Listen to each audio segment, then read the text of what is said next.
नमस्कार दोस्तों, स्वागत है पंचली एजुकेशन एकेडमी के लर्निंग प्लेटफॉर्म में। हमने शुरू किया है भारत का इतिहास। हम देखते हैं पिछली क्लास में पूर्व पाषाण काल, उसके बाद हड़प्पा सभ्यता।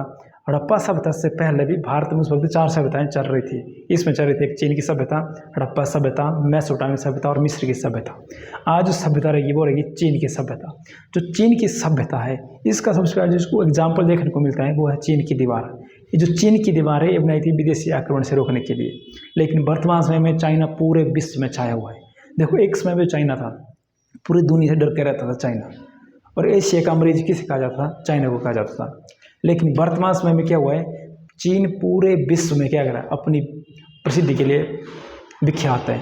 अमेरिका के साथ साथ चीन का नाम भी जोड़ा जाता है, जो प्रसिद्ध विकसित देश है। इसमें देश है चाइना। यह चाइना देश है, यहाँ पर क्या था, एक बीमारी भी यहीं से निकली थी। ये जो देश है चाइना, यहाँ पर क्या एक सभ्यता थी, इसको कहते चीन की सभ्यता। लेकिन यहाँ से क्वेश्चन आता है यहाँ से कि चीन की सभ्यता किस नदी के किनारे बसी हुई थी? वो नदी आ जाएगी हवांगो नदी। नदी थी हवांगो नदी। हवांगो नदी, इस नदी के किनारे जो सभ्यता फली फूली वो थी हमारी चीन की सभ्यता। जैसे आप इमेज दिख रहे होंगे, ये क्या, ये हमारी चीन की दीवार जो दिख रही है आपको, ये दिख रही है, ये चीन की दीवार। ये कई लाख वर्ग मीटर इसमें फैली हुई है। यहाँ से सवाल आता है कि चीन की दीवार बनने में कितना समय लगा था? ये लगे थे लगभग 2000 साल। सोचो, इतने पुराने यहाँ सभ्यता नहीं टिकी रहती, इतने पुराने क्या थी यहाँ पर चीन की दीवार बनने को समय लगा था। कितने साल पुरानी? 2000 साल पुरानी। और किस नदी के किनारे थी? हवांगो नदी के किनारे। कौन सभ्यता? चीन की सभ्यता। जब भी चीन का नाम आता है तो यहाँ क्या दरिंदा शासक था, सबसे खूंखार शासक। जैसे भारत में आ जाएगा औरंगजेब, वैसे एक शासक आ जाएगा यहाँ पर, इसका नाम आएगा चंगेज खां। सबसे खूंखार जो शासक था चाइना का वो था चंगेज खां। ऐसा बोला जाता है जब चंगेज खां की मृत्यु भी हो गई थी तो लगभग उससे 10 साल तक ऐसा माहौल बना रहा चाइना में कि चंगेज खां अभी तक जिंदा है। लगभग 10 साल बहुत बड़ा समय होता है। लोग ऐसा भय था कि चंगेज खान अभी कहीं ना कहीं से आएगा। तो इतने साल तक क्या रहा, चंगेज खान का दबदबा बन रहा चाइना में। चंगेज खान ने भारत में भी आक्रमण करने की सोच रहा था, लेकिन इस वजह यहाँ का राजा था इल्तुतमिश। उन्होंने एक अपनी बुद्धि का इस्तेमाल करके इस आने वाले जो इनका जो चंगेज खां भारत में आ रहा था, इसको रोक लिया था। राजा रहेगा चंगेज खां। लेकिन जो सभ्यता थी चीन की सभ्यता, ये किस नदी के किनारे थी? ये जाएंगे हवांगो नदी के किनारे। इसके बाद जो अगली सभ्यता थी हमारी, वो थी हमारी हड़प्पा सभ्यता, जिसको हम आज से करेंगे। हड़प्पा सबसे पहले 4 सभ्यता थी और ये इसका समकालीन सभ्यता थी मेसोपोटामिया सभ्यता। लेकिन क्वेश्चन आ गया यहाँ से, विश्व की सबसे पहली सभ्यता या सबसे पुरानी सभ्यता वो हो जाएगी मेसोपोटामिया की सभ्यता। दजला और फरात नदी के बीचों बीच में सभ्यता बसी हुई थी। लेकिन सबसे पहली नगरीय सभ्यता वो हो जाएगी हमारी सिंधु घाटी सभ्यता, जो किस नदी के किनारे बसी हुई थी? सिंधु नदी के किनारे बसी हुई थी। जितनी भी सभ्यता देखी हमने, ये इनका एक बात कॉमन थी कि सभी सभ्यताओं के आसपास कोई ना कोई नदी बह रही होती थी।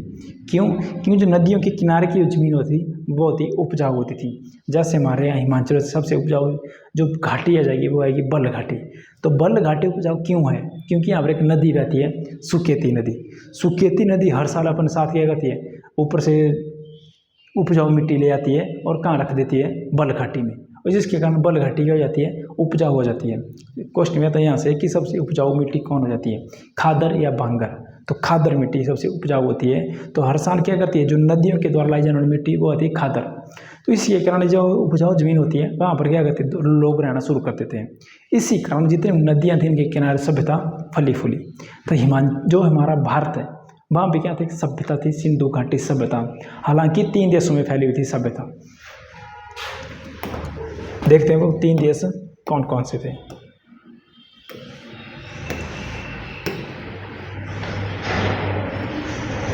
ये देश थे, ये 3 देश।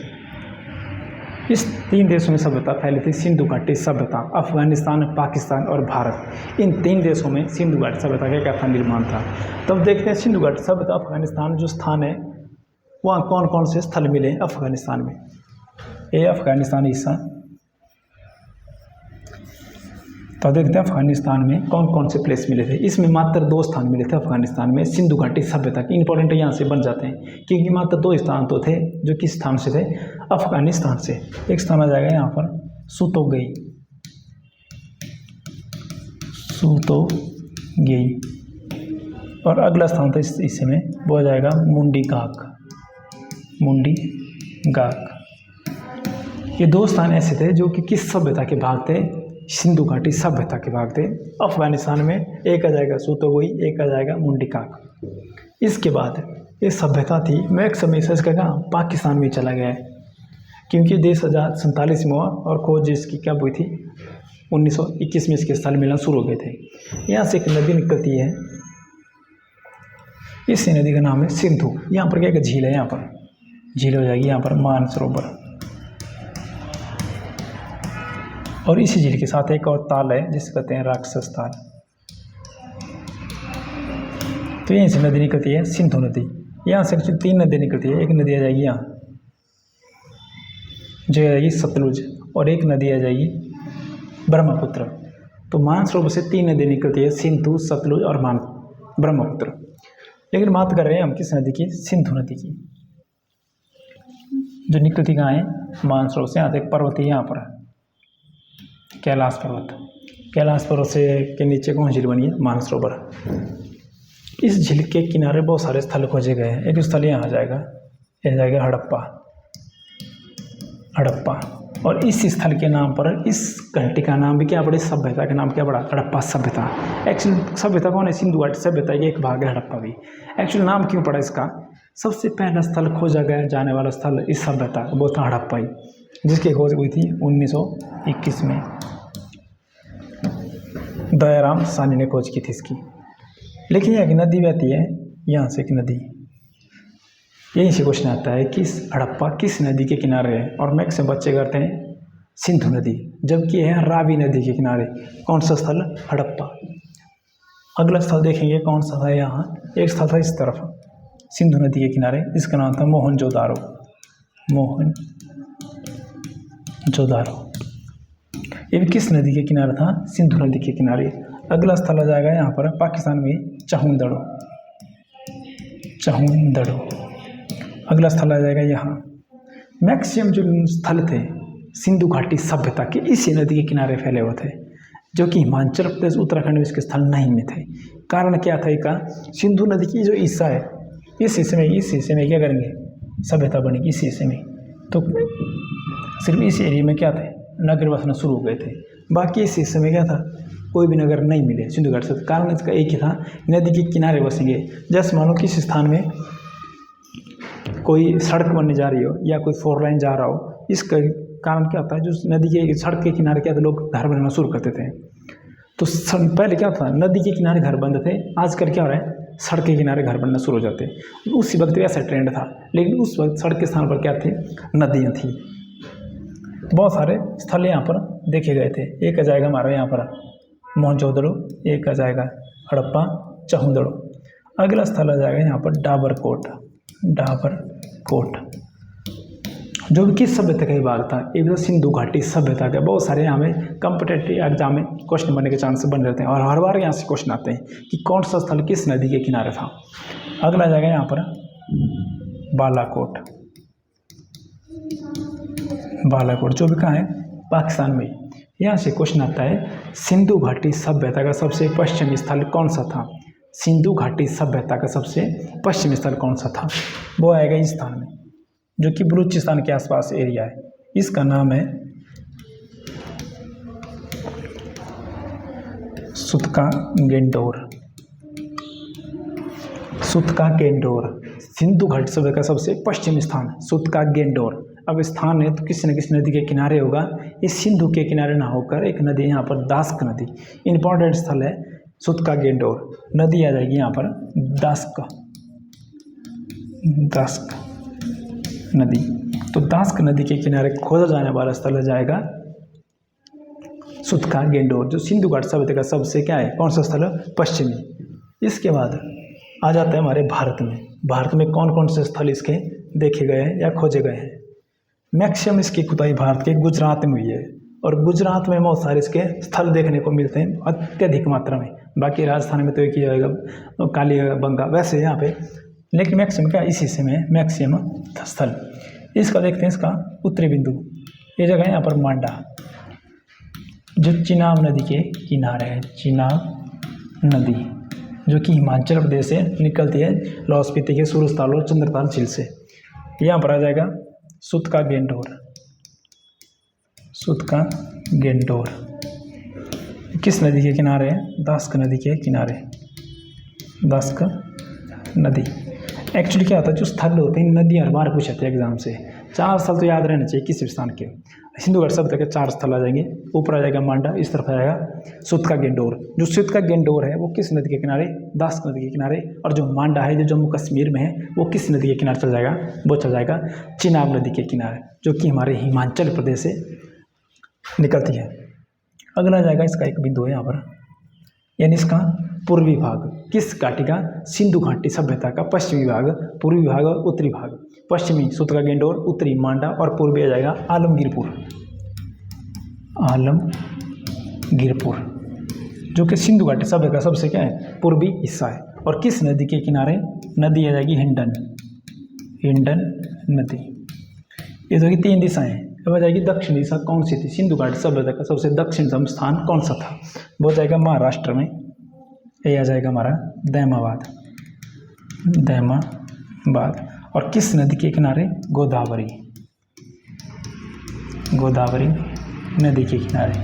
और दक्षिण भारत की गंगा किस नदी को कहा जाता है? वो भी गोदावरी नदी है। इसके किनारे कौन सा स्थल खोजा गया था? दैमाबाद। तो 4 स्थल इंपॉर्टेंट रहने चाहिए किस सभ्यता के? सिंधु घाटी सभ्यता के। अफगानिस्तान में 2 स्थल, पाकिस्तान में कुछ एक थे और एक जगह भारत में। ये तो 4 एक बेस्ट है तो पाकिस्तान में, लेकिन सिंधु घाटी सभ्यता के 4 स्थल पश्चिमी, उत्तर, पूर्व और दक्षिण। और नदी भी याद रहनी चाहिए, गोदावरी, हिंडन, चिनाब और दास्क नदी।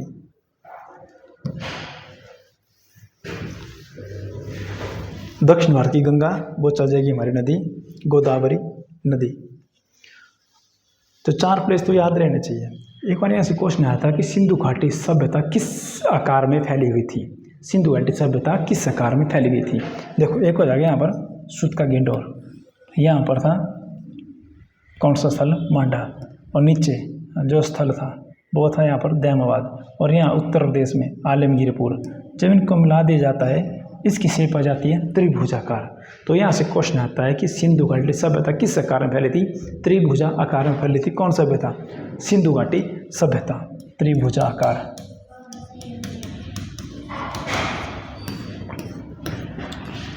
स्थल 4 रहेंगे, मांडा, यह जाएगा दैमाबाद, यह आलमगीरपुर, अगला जाएगा यहाँ पर सुत का गेंडोर। नदी यहाँ जाएगी दास्क नदी, यहाँ जाएगी गोदावरी, यहाँ चल जाएगी हिंडन, यहाँ चल जाएगी चिनाब नदी।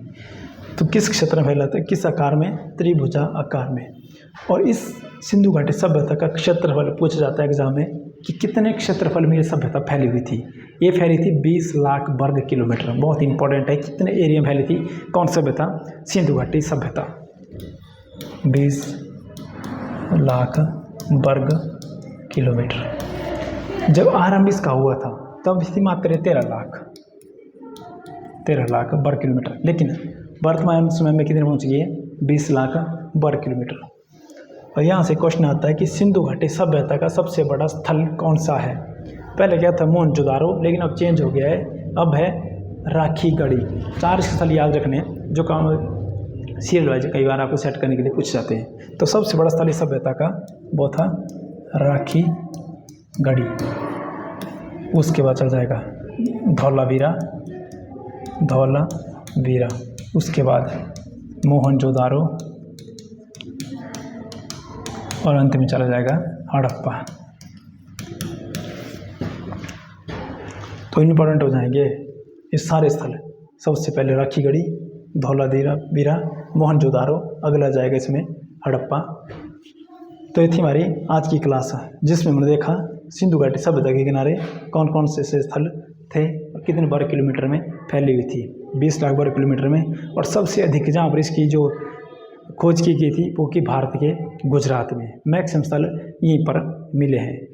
हड़प्पा में कौन कौन स्थल मिले हैं, कौन कौन से इसमें औजार मिले हैं, यहाँ से बहुत सारे क्वेश्चन बनने के चांसेस बन रहते हैं। लेकिन आज सिर्फ इतना ही, जिसमें हमने देखा कि कितने शेप में थी, त्रिभुजाकार शेप में कौन सभ्यता थी, हड़प्पा सभ्यता।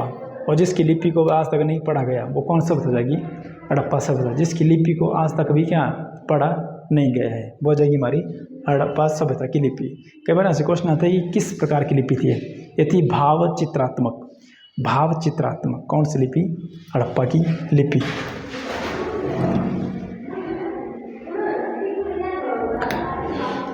तो ये थी आज की क्लास। जिस अगली क्लास में देखेंगे हम कि किस किस स्थान से कौन कौन से स्थल मिले हैं हमें। मिलते हैं अगली क्लास में, तब तक के लिए जय हिंद।